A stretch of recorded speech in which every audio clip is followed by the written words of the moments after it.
Lore and Story Q&A panel. Here to answer your questions are Leonard Boyarsky, Michael Chu, Brian Kindrigan, and Valerie Watrous. Oh, wow.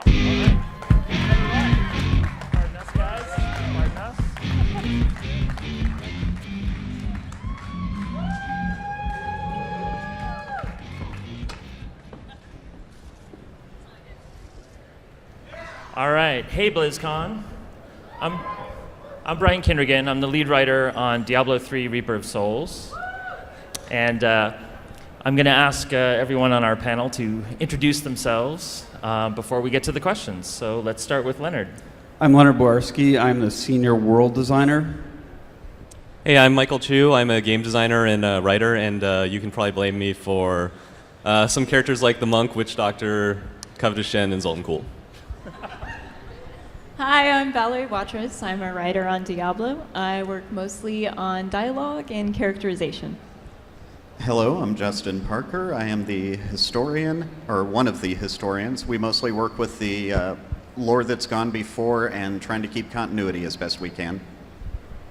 So Justin is a surprise last-minute addition to our panel so that he can help with some of the really deep Diablo history if we get into that. So, okay, let's just open it right up for some questions. If you have any question, come here. One of the things that I kind of wanted to see if you guys were thinking about, specifically with this release, is a failure cinematic. You failed to defeat Maffeo, he kills you. Instead of just respawning, do you see him destroy humanity? Well, I don't think we'd be able to do a failure cinematic as such because cinematics are enormously expensive and time-consuming. So even though that would be a lot of fun, if we had to do that at the expense of, say, the opening cinematic, you know, that would not be so good. Like the only cinematic that you'd see is the failure. So we wouldn't be able to do anything like that, but we are exploring a couple of interesting things we can do when you die. Unfortunately, I don't think any of them are at the point where I could talk about them quite yet. Hello. I was actually told to address this question to Leonard Boyarsky. You're welcome, Leonard. So in Sanctuary, the main barbarian is called Bulkathos. He's like the original barbarian. However, the Immortal King set, which is like the main barbarian set, it mentions Warsuk, who is like king of the barbarians apparently. But so is the Immortal King a reference to Warsuk, or is it Bulkathos, and who is Warsuk? I'm so glad you asked that question. Warusk, by the way, is he was a king. He became king by uniting the tribes. Bulkathos was pretty much a deity, semi-deity, and he was the first one to unite the tribes. But that was, you know, way back in ancient times, and his legend of the barbarians, you know, pretty much one of their myths. And this Warusk guy came along a lot later when they were all human beings and the tribes were all warring, and he put them all together. And then after that, they had the council, like at Seneschal and Harrogath, however you say that. And so he was given the honorary title of Immortal King in reference to the fact that he did the same thing that Bulkathos had done. Thank you. Hello. What happened to the dragon? Where's Trangul? Is he gonna come up in the expansion? Justin, do you want to take a little bit of this? Well, there just doesn't seem to have been an appropriate place to reintroduce him. I mean, obviously the necromancers are still referencing him and drawing on his power, but he hasn't made an appearance since quite some time ago. So he's out there somewhere, but... Hi. I was wondering how the Templar and Crusader differ in ideology, and will they have any specific dialogue in the X-Pack? They do. They differ in ideology quite a bit. So the Templar is a member of an order that sort of rose from the ashes of the Paladin order, and they're a newer group, and they have, as you learned in Diablo III, they have some very questionable practices as far as how they indoctrinate people into their order. The Crusaders are actually a group that was created at the same time as the Paladin order long ago, and they went off in the opposite direction. When the Paladins went west, they went east on sort of a secret mission. And so they disappeared into the marshlands of the east and were not heard from again for a long time. And now they've come rolling out of the east to discover a very different world than the one that they knew when they left. So they actually are sort of, they trace their origins back to the early days of the Zakarum faith. And so they represent sort of an older and perhaps more pure version of the Zakarum faith than is currently known on Sanctuary. Hello. In Zoltan Kuhl's archives, there's a bunch of coffins that are floating in the background. What are in them? Like, what are they containing or hiding? Michael? I'm sorry, I didn't quite hear. There are what floating in the background? In Zoltan Kuhl's archives in Act 2, there's a bunch of coffins that are floating in the background. Well, Zoltan Kuhl was really interested in a lot of different things. Pretty much anything that had to do with magic. He was curious. He liked to experiment a lot, and so what you sort of find around the archives are sort of what's left over from his experiments, and if just magical excitement. All right, thank you. So at the end of Diablo II, the World Stone was shattered. Where is it? What is it? What happened to it? Valerie, would you like to take this? Well, the World Stone, as we know it, was shattered into pieces. Where those pieces are, what is being done with them, unknown at this point. Would be interesting to explore for the future, perhaps. But as far as we know right now, it's gone. So we know that demon plus angel equals human or equals Nephilim. And when Tyrael gets rid of his angelness, whatever qualities make him into an angel, he appears human. Is what Tyrael currently is, would you call it human, or is he something else? I think Leonard wants to answer that one. Once again, thank you. He is not human, he's mortal. He chose the form of a human. He's always been, well, ever since the Sin War, he's been on the side of the humans. He has a lot of respect for humanity, and he really thinks humanity is, the way of the future to a large degree. And even during the cinematic between him and Imperius in Diablo III, he's trying to convince Imperius that they should side with the humans. So he's basically casting his lot with the humans. He felt he should look like a human, but he is not a Nephilim. He never had any demon in him whatsoever. He's pure. He was pure angel. Now he's just a mortal who has a really cool sword. So if I could, so what's the difference between mortal and human, basically? Well, humans in the Diablo universe are half angel and half demon. So that would be pretty much it. He's not Nephilim. He's not descended from Nephilim. So he's 100% descended from angel DNA, I guess you would call it. But he gave up his powers, gave up a lot of what made him a celestial being, I guess you'd call it, to join with the humans and do what he could from that end, because he was forbidden by angelic law from interfering. So the theme of Reaper of Souls is death, and Deckard Cain is a pretty big character in the Diablo universe. Is there going to be any reference to his death or his life? I guess I would I would say that yes, there's absolutely a lot of references to Deckard in Reaper of Souls. He obviously was a huge part of the Diablo universe, and certainly a huge part of the events of Diablo 3. So there's no way that this expansion would be able to play out without hearing his voice and feeling his influence. Thank you. Hello. Deckard Cain's death felt really premature and really unannounced. Was that to make Leia's character develop it a little bit more? Develop Leia's character, maybe start a corruption or something? That's a good question, and at the risk of wearing his throat out, I'm going to ask Leonard to field that one as well. The reason we decided that Deckard Cain was going to pass on was we really wanted to up the emotional stakes, not only for Leia, but for Tyrael and for the player as well, because he's a beloved character. We loved him as much as everybody else did.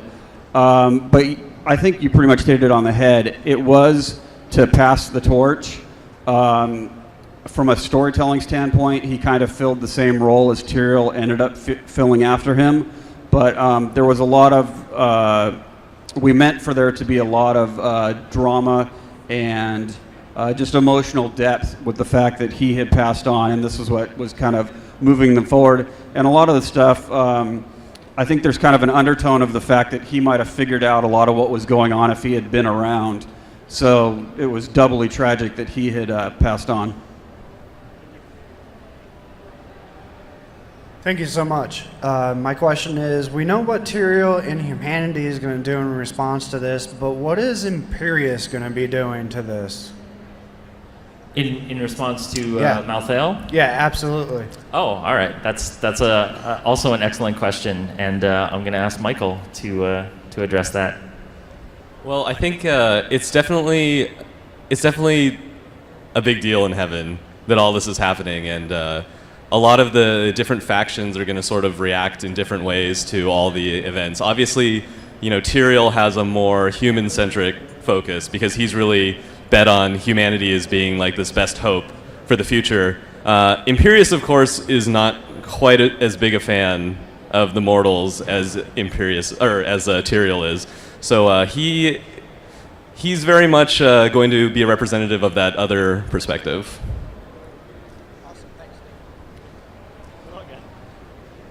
Hi. So a lot of the races in Diablo, or the classes in Diablo 3, have really long histories in Sanctuary. But the demon hunters seem to be fairly new to Sanctuary. Were they just established after the shattering of the World Stone, or what's their history? I think Valerie can speak very well to the demon hunter. Yes, thank you for asking. So the events of Diablo 1 and Diablo 2 obviously have started this tremendous effect on the world and all of the people living within it.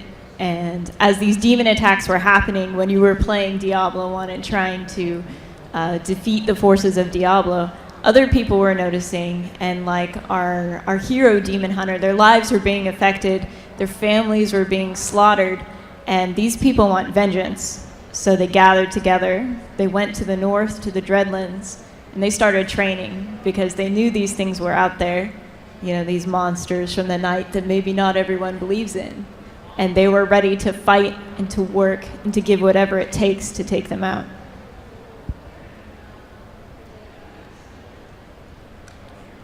Hi. I have a religious studies question. It's pretty clear that you guys have been inspired by a bit of Christianity when creating the story of Diablo. Has there been any other religions that you have been inspired of when creating the story of Diablo at all? Well, I think there's sort of two things. There's the Diablo universe as a whole, and then there's the particular story of Diablo 3 and Diablo 3 Reaper of Souls. I mean, obviously the Diablo universe is relies heavily on Judeo-Christian symbols and icons and iconography and all of that. But I think there's definitely a heavy world religion influence throughout. There's certain themes that are pulled from lots of different religions, and I mean, for instance, the monks have a very different, sort of a non-Judeo-Christian take on the world. In terms of the particular narrative of the story, I think the universe has kind of taken on enough of a life of its own that the story that happens in that universe is really drawing upon the universe itself, right? So the things that happen in the story are based on the kind of place that the Diablo universe is. But in the creation of that universe, there's definitely, I think there's influences from all the major world religions. Yeah, I know, like, for my part, when I'm looking at a new culture or class or character, I really think of Diablo as, it's very similar to our world, right? But with some very specific differences. Demons, angels, magic. It's sort of this awesome dark fantasy realization, right? And so what I like to do a lot of times is draw inspiration from the world and stuff, our history and our beliefs, and then sort of change them or find what's really interesting about them, and then, push them a little farther and see what that would be in a darker setting.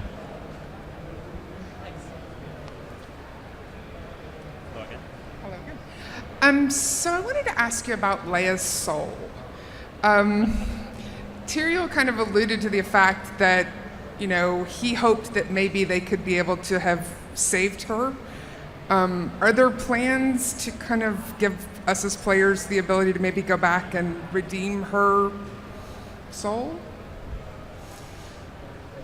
I feel bad when you get a bunch of writers on the stage. A lot of the answers tend to be, "We're not going to say." It's just we're always trying to figure out how to share like really fun story information with you without actually spoiling things that might happen. So I would just say that right now we don't have any plans to sort of revisit what happened with Leia. I think one thing I always feel like with major characters that have suffered a sad fate in games is just that for that fate to have any meaning, it kind of has to exist for a while.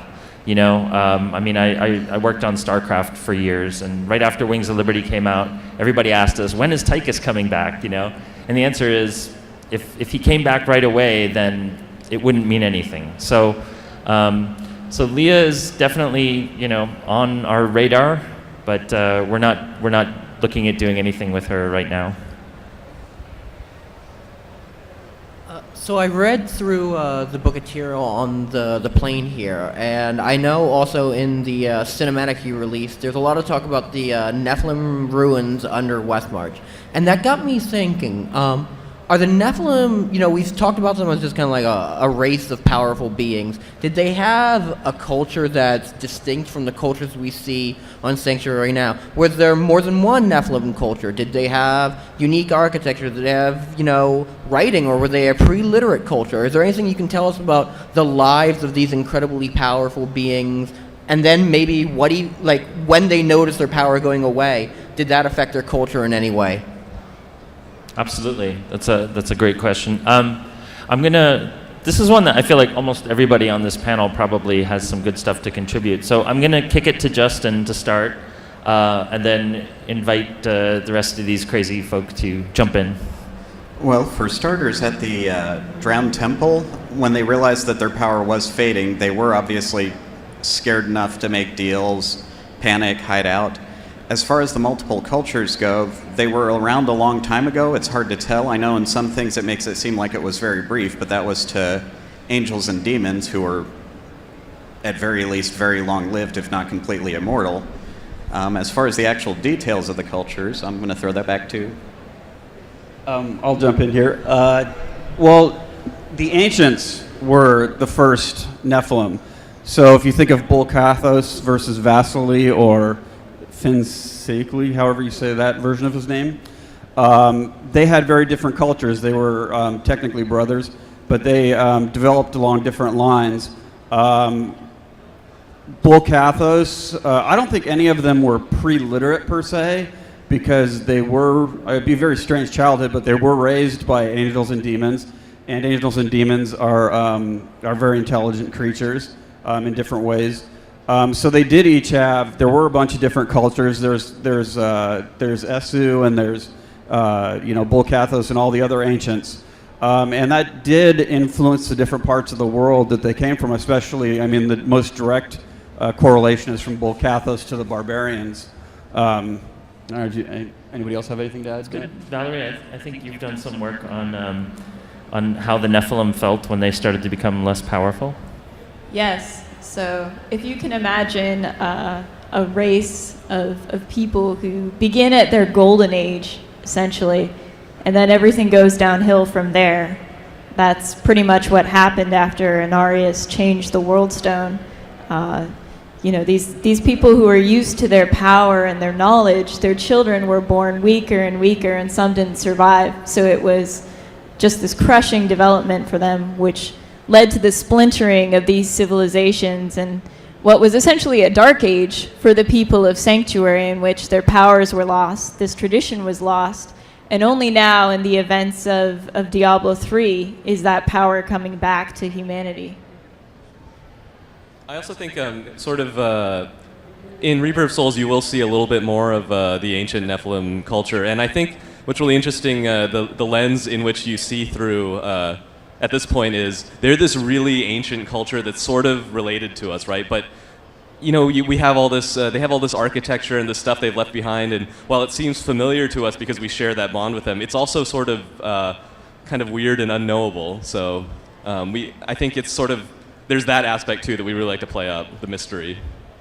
Well, and I think the other interesting aspect that we touched on slightly, but when it's first described in the Diablo manuals and even in Diablo 3, you get a feeling that like when the World Stone was attuned to reduce their powers, that somehow everybody over the whole of Sanctuary knew about it.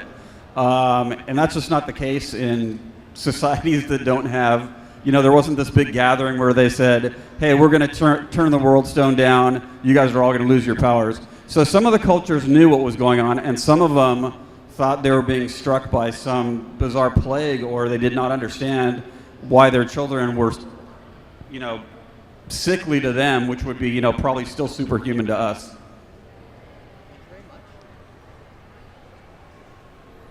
Hello. Who are the gods that the monks pray to, and are they influenced by the angels? That's a great question for Michael.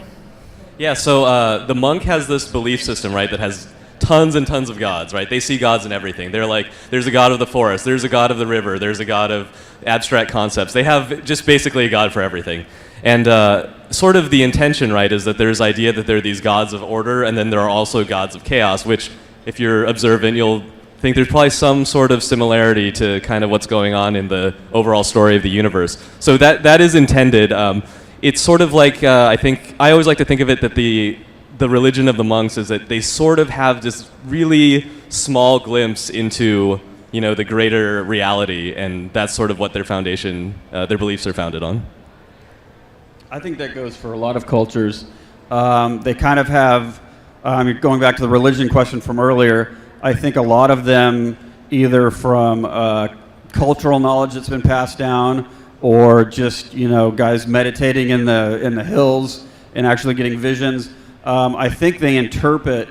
Each culture has their own interpretation of what happened, how the world was created, and what their gods are. For instance, the witch doctor communes with spirits, but he doesn't get a clear message from them. But he is communing with actual dead spirits, and he is getting a partial story of what went on. So it's kind of just the different ways the different cultures interpret what actually happened in history. Hi. What's going on with Adria? Is she still backing up Diablo, or is she behind Malthael, or she went back to her lair to plan evil plans again, or what's going on with her? Oh, Adria. Well, let's have Mike. I didn't want to throw two questions in a row at Michael, but let's have Michael answer that. Well, Adria's a very interesting character, and she's obviously ticked us off a little bit with what she's been up to. And we've definitely not forgotten about her, and her time will come. Her time will come. She, I think we can safely say that she is definitely still a disciple of Diablo. She is nothing if not tenacious, that one. I would go so far as to say she has an unhealthy obsession with Diablo. Hey guys, mine's a two-part question. Does the Angiris Council have the ability to reinstate Tyrael as an angel? And if he had been, do you feel he would have wiped the floor with Malthael? I'll take the second one first, actually. If Tyrael had been an angel during the cinematic, he would have been able to put up more of a struggle against Malthael, but he would not have been able to wipe the floor with Malthael. And in fact, I think the events of the cinematic still would have played out the same way. Malthael was obviously, as a member of the Angiris Council in the past, was obviously one of the most powerful angels around. But since his transformation, he has become far more powerful. I don't know if we've said this publicly yet, but I think we can, that he feeds on the souls of the dead. So even during that cinematic, when he is taking in the souls of the Herodrim, he's growing more powerful by the second. And so as an immensely powerful being that is able to actually continue to grow his power, he has kind of gone to a whole new level. So he is far above the other angels at this point. So that fight still would have ended the same way. And then for reinstating him as an angel, is that possible? That depends. Do you mean in terms of actually causing him to transform back into an angel? Yeah, like he would lose his physical form, put the hood back on, and just become an ultimate badass again. No, I don't think the Angiris Council has that ability necessarily. We haven't fully explored that yet, but really I would think that, again, as with character deaths, I think that Tyrael's sacrifice, to have true meaning, has to be something that is either impossible to reverse or at least extremely hard. It would take more than a vote of a couple of angels. He's got to have like a Heragic hamburger too, Oh, clearly, yeah. What happens to the human souls after they're killed? So where did Deckard Cain's soul or essence go? Well, we haven't said where souls go, and I think for the moment we're not gonna explore that too much. I don't think we're ready to reveal the ultimate destination of human souls. But I will say that since the advent of Malthael, unfortunately, a whole lot of human souls have not gone where they were supposed to. They've ended up being consumed by Malthael. And you'll see that especially throughout the beginning of Reaper of Souls, as Malthael's minions are slaughtering people by the thousands and sending their souls off to Malthael, and he grows even more and more and more powerful. That's part of the horror of what's going on, is not just that people are dying, but that their souls are actually being consumed.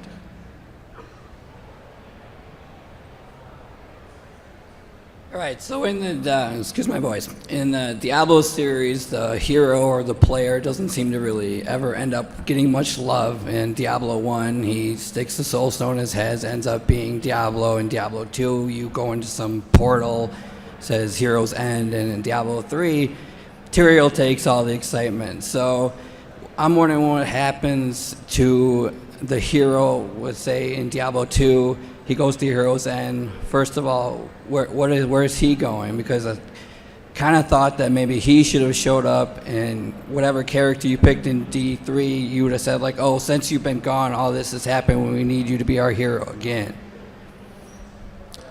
So there was a couple of questions in there. I think, so for the answer to what happened to the hero of Diablo 2 in terms of their ultimate thing with the portal. I'll ask Justin to answer that, and then we'll take the other parts of your question. We haven't answered any of it specifically, obviously. We haven't said, the sorceress did this or did that, except for the necromancer who apparently had an apprentice, Mehan. But generally speaking, when you face the prime evils, or in this case, later on the lesser evils, it's very tiring. Most people either die, go insane, or get corrupted. So they probably needed a break from this and needed to pass it on to the next generation. Yeah, that was a good answer. And then as to the heroes in Diablo 3 sort of not getting as much love and Tyrael taking a lot of the coolest moments, one of the things that we struggle with, and I mean this is just a technical answer to a story question, but is that we can't show your character in the cinematics because they won't look like your character. We could show at the origin, at the beginning of Diablo 3, we could show each of the classes because you were just in the basic, sort of underwear that you were going to be wearing outside of New Tristram.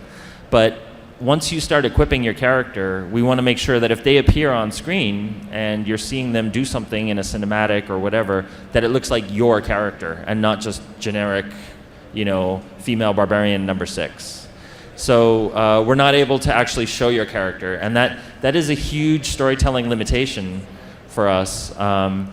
And it's one that I think, after Diablo 3 came out and we all played the game many, many times and, of course, saw all the feedback from the community. And really, when you work on something, you get a strong sense as soon as it's out the door of like things that you could have done better or, all of that. But those are lessons that you can only learn by making the thing in the first place and making mistakes. So I think we really felt like in Reaper of Souls, given, accepting that we still have that limitation about showing your character in a cinematic, about not showing them, we wanted to find a lot of ways to make your character more important to the story and not just feel like hired muscle, like a bunch of smart people get together and say, someone should go kill that monster, and then you show up and you go kill the monster, right? That's what we wanted to make sure didn't happen. So we've been looking at a lot of different ways to try to make sure that your character is central to the story and feels like one of the main movers and shakers who's driving the story forward. And I actually did want to add back to the first question about the Diablo 2 heroes. There is actually at least one Diablo 2 hero, which you can find out the fate of in, we had these expanded short stories for the new hero classes, and one of the fates is revealed in there. Also, he's not going to tell you which, so you have to go read them all. Also, it was the sorceress. At one point, and we even announced it, much to our chagrin later, that the barbarian was supposed to be the barbarian from Diablo 2.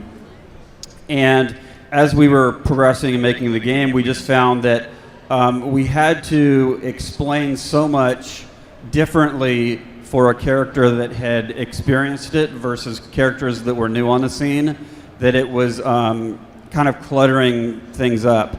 And we have tried different places to find different places to reveal some of these stories.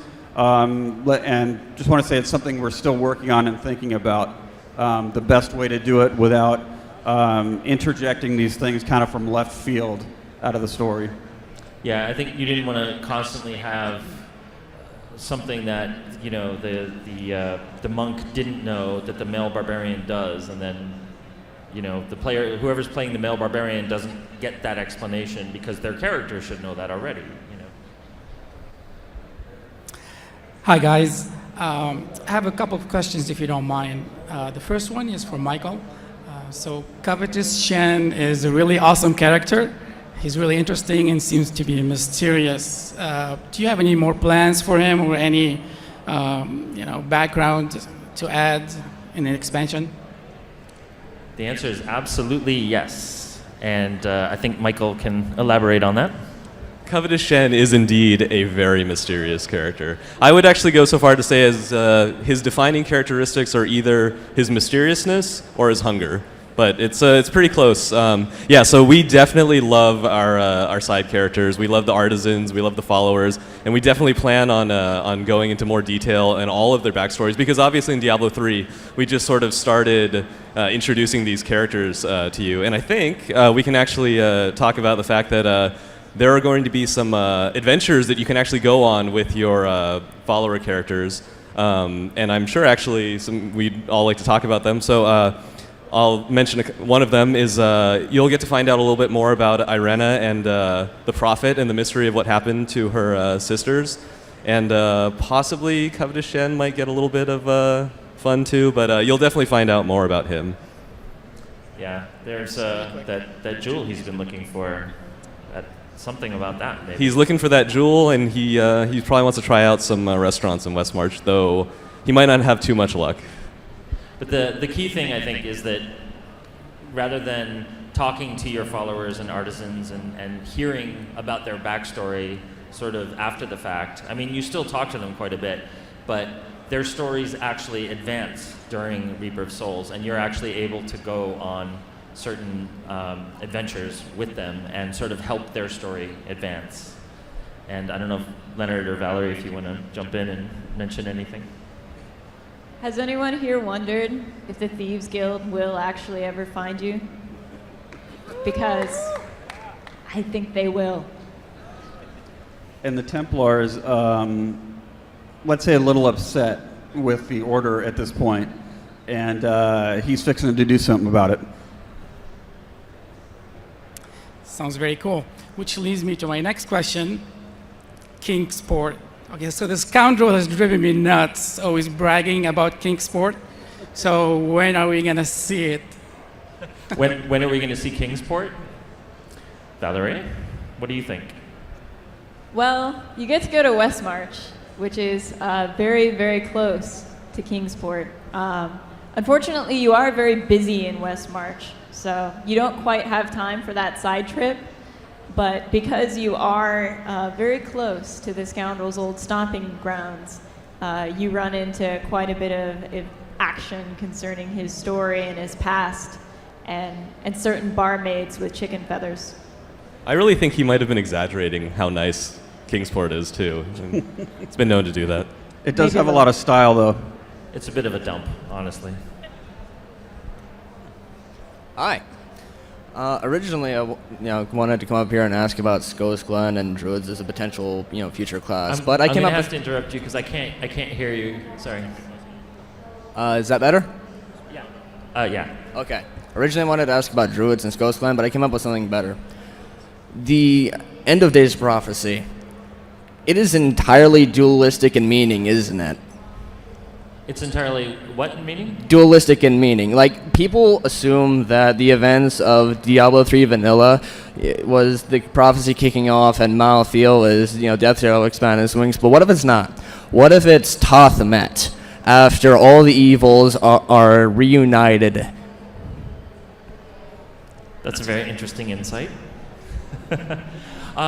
I would say, prophecy is almost always multi-layered in meaning. I think it's the nature of a good prophecy, at least, that as events happen, people go, oh, that's what that was, and then they discover that actually it goes much deeper than that, and there's more to it. And I sense Leonard wants to say something. I'm fine. I sensed wrongly. That wasn't a good prophecy. But I would say Death spreading his wings is pretty indicative of Malthael, but there could be a lot more to it for sure. Good evening. My question is very similarly. Are you guys writing the rest of the story based on the prophecy of the end days? Well, I think the prophecy certainly plays a part in the story. It's kind of almost in a way the inciting incident, right? Like this is what kicked off these events, and this is what is supposed to happen according to this prophecy. But the thing is, the events of the story are influenced by the people who are living that story and who are going through it, right? And so what's particularly, forceful in all of this is the hero character, is your character, right? They are not going to sort of just let events unfold as they are supposed to. They are going to kind of change the entire paradigm, if you will. Well, because as we noted in, sorry, Michael, I didn't mean to cut you off. As we noted in Diablo 3, the Nephilim aren't in the Books of Fate. So basically the character represents this giant monkey wrench thrown into the mix here.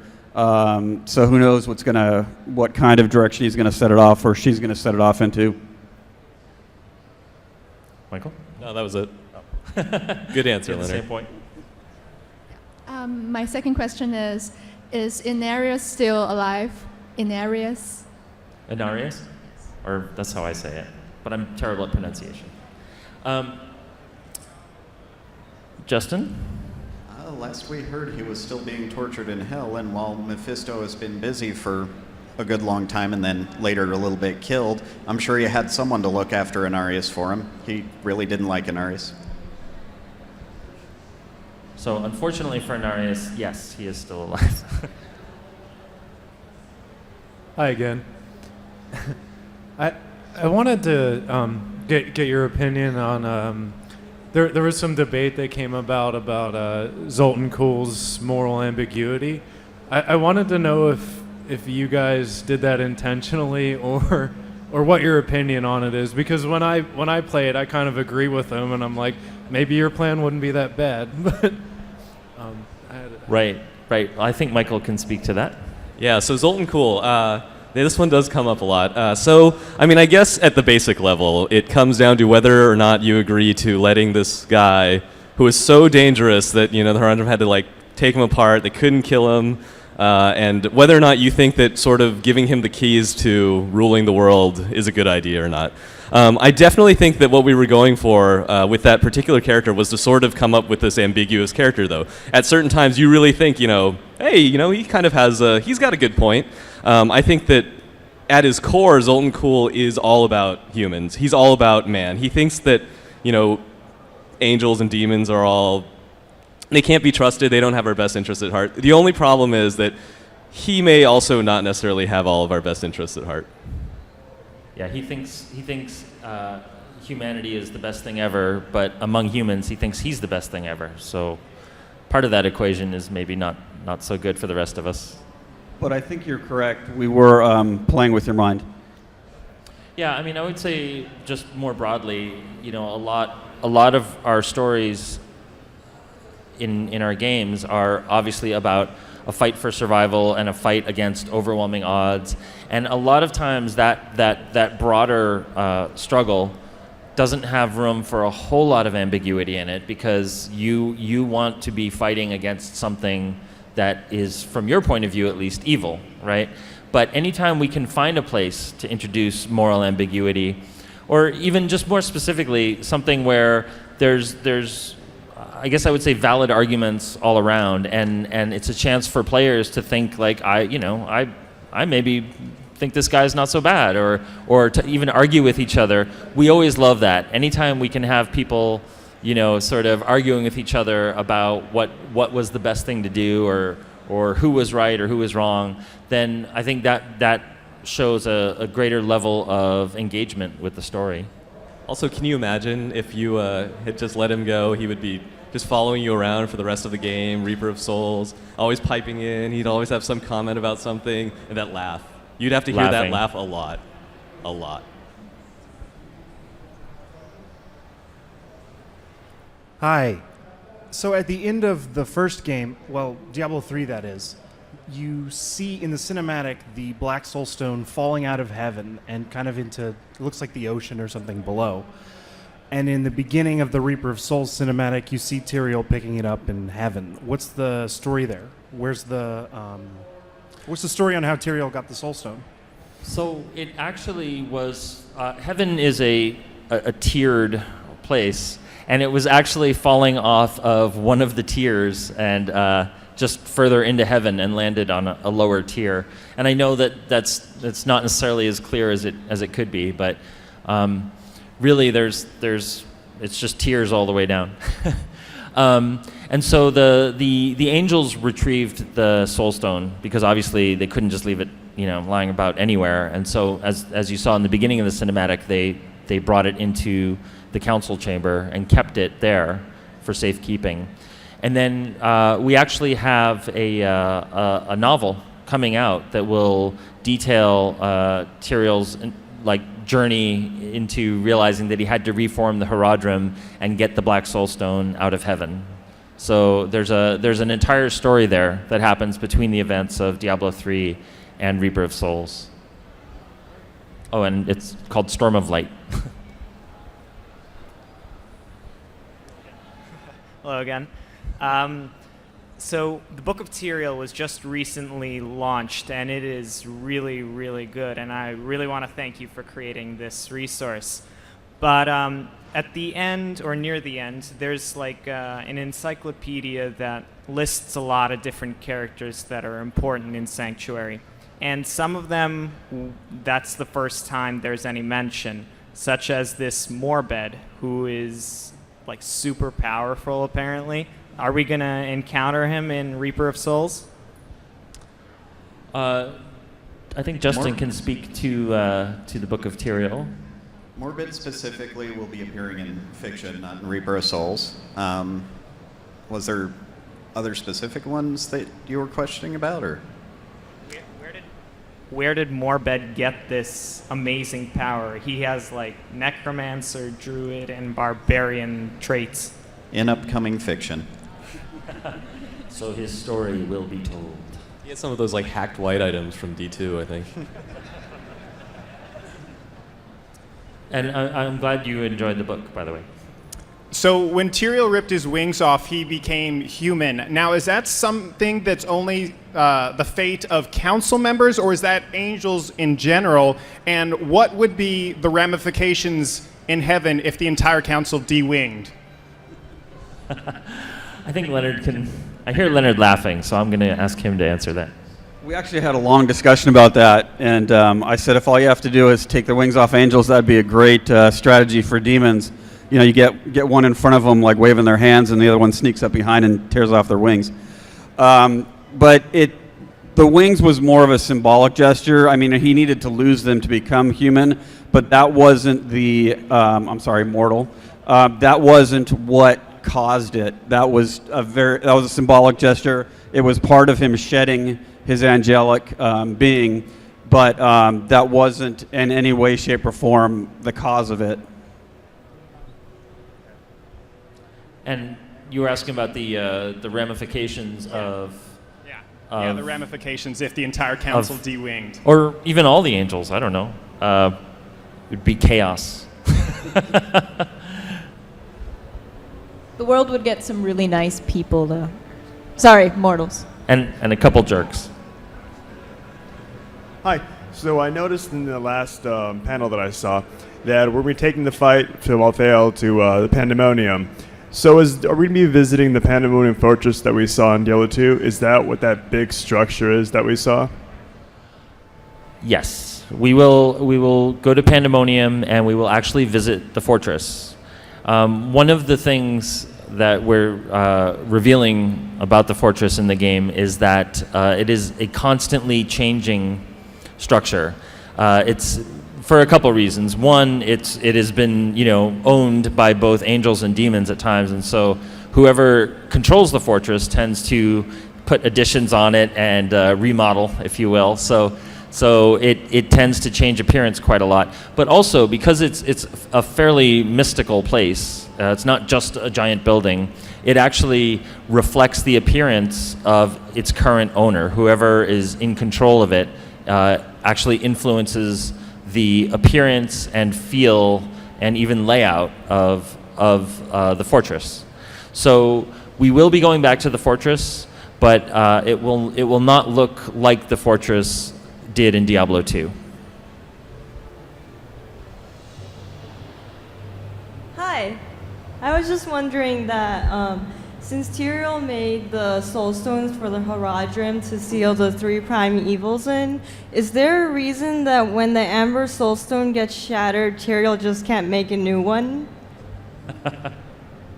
That's a very good question. Justin? The original 3 soul stones that he gave to the Horadrim were made from the world stones, so there's no more world stone. So there's no way for him to shave more of the world stone off to make that. Are you asking about when the whole thing with Tal Rasha and? Yes, with Tal Rasha. They were kind of under a time constraint there. Tyrael didn't really have time to go back and reformulate a soul stone. So Zoltan Kuhl kind of stepped in with what he thought was a good answer. Yeah, I'm glad Leonard caught that. We were answering a question you weren't asking. Yeah, I wasn't. Okay, thank you. But yeah, I think the time constraint is the most important part of that. They had to act very fast. Hello. So when Tyrael shed his wings and dispersed his archangel energy, and he is essentially mortal now, why hasn't a new archangel of justice formed from the arch, from his dispersed energy? That is an excellent question. So we haven't really explored yet what this means, that he, he became immortal, but he is still a member of the Angiers Council, right? So was he still the Archangel of Justice until he declared himself wisdom, and we haven't actually explored it. The one thing I'd say, though, is that an angel, and please, Justin, correct me if I'm making this up, but when an angel dies, a replacement is not instantly born at the Crystal Arch. I believe it has to achieve like an alignment, a perfect alignment. When the arch decides it happens, it happens. It's not an instant. And of course, the other part of that is that Tyrael didn't die, right? He transformed into a new sort of being. And so I think the big thing is that Tyrael's transformation into being immortal is really a completely unprecedented thing in the Diablo universe, right? And so the ramifications of it are something that I think are going to come out over time. But it's definitely not going to work the way things usually work. Well, and I think also you misspoke slightly, if I may. He's no longer the Archangel of Justice, but he is still the aspect of justice. So there's a little bit of leeway there. And everything else you were saying I agree with. So I just wanted to point that out. Leonard.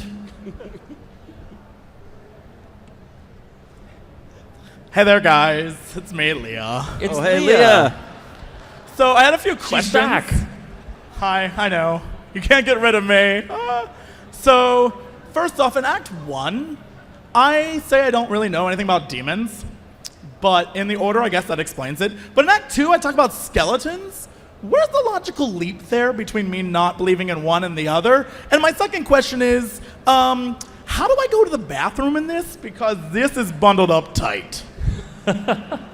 Well, I will take the first part of that, and then I'm going to try to make someone else answer part 2.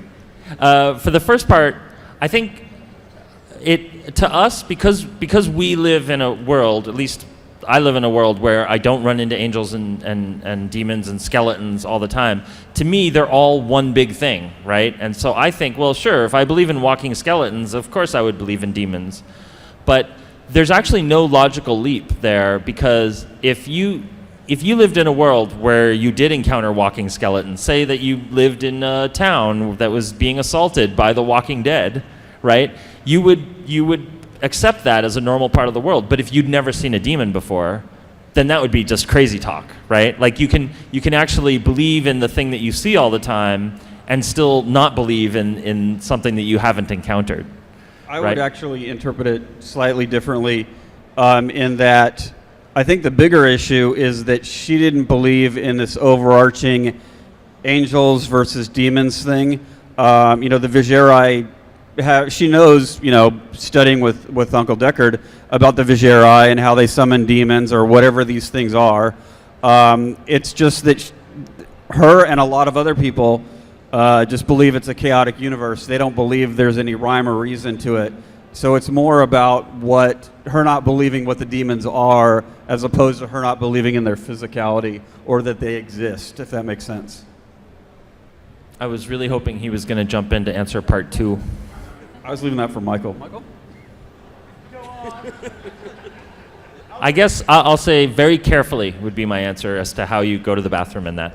Probably and preferably not there. The answer is somewhere in the Book of Cain. So I don't know if I missed it somewhere, but at the end of Diablo 2, the player destroys the soul stones in hell and prevents them from ever coming back.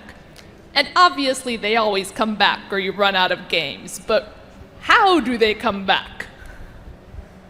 Very good. Justin, if you want me to toss this the other way, let me know. I can start with when they destroyed the World Stone, it wasn't that they would never come back. It was that Baal had somehow corrupted the World Stone. Oh, no, I think she's asking about when the player destroyed the soul stones on the Hellforge. That actually all comes back to, I wanted to call her Magda, and that's really bad of me, Adria, who has spent 20 years setting that up. It's real evil never dies. Leonard, did you want to? The belief was, I mean, no one really knows what the abyss is, and the belief was that once you banish something to the abyss, it can never come back. So, as I envision Adria over the past 20 years, she takes care of marking the souls of the demons that the hero killed on Sanctuary, and that were relatively easy. So let's say she takes a year or two to do that. And then she, goes on this worldwide hunt for the knowledge and the techniques, and just, basically spends 18, 19 years figuring out a way to do this that no one has ever known before or attempted. So she basically does the research and figures out a way to actually make this occur. And we have time for one more question.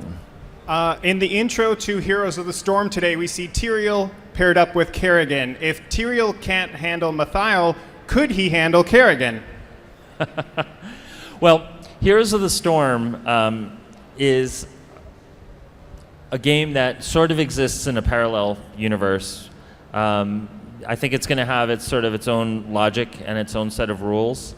But the things that happen there are not going to be canon in their respective universes. So in the Diablo universe, Tyrael would never fight against Kerrigan. I think Brian's torn with his loyalties right now, so I will go ahead and say that I think that Tyrael could take Kerrigan. I really am torn. Okay, that was pretty quick, actually. We do have time for one more, if there's one. All right, well. Okay, then. All right, run to the microphone if you got a question. Emergency question. Go on. 59 okay. seconds. So I saw on a YouTube video that there may be links between Adria and Belial. Is there any kind of truth to that? Adria and Belial. I haven't heard that one. I think it may be because there's links from Adria to Magda. Is that? Basically, it was saying that Belial is Adria and that the Lord of Lies could not be defeated so easily. He is way too good of a liar to be defeated so easily. Oh, that's an interesting theory, but I hate to be too definitive, but nope. you defeated Belial for sure in Diablo 3. All right. And unfortunately, we are out of time. So thank you all very much for coming. Those were great questions. We were glad to get them. Thank you. And enjoy BlizzCon. Thank you for attending the Diablo 3 Lore and Story Q&A. Up next will be a live stream of the contests from Hall D.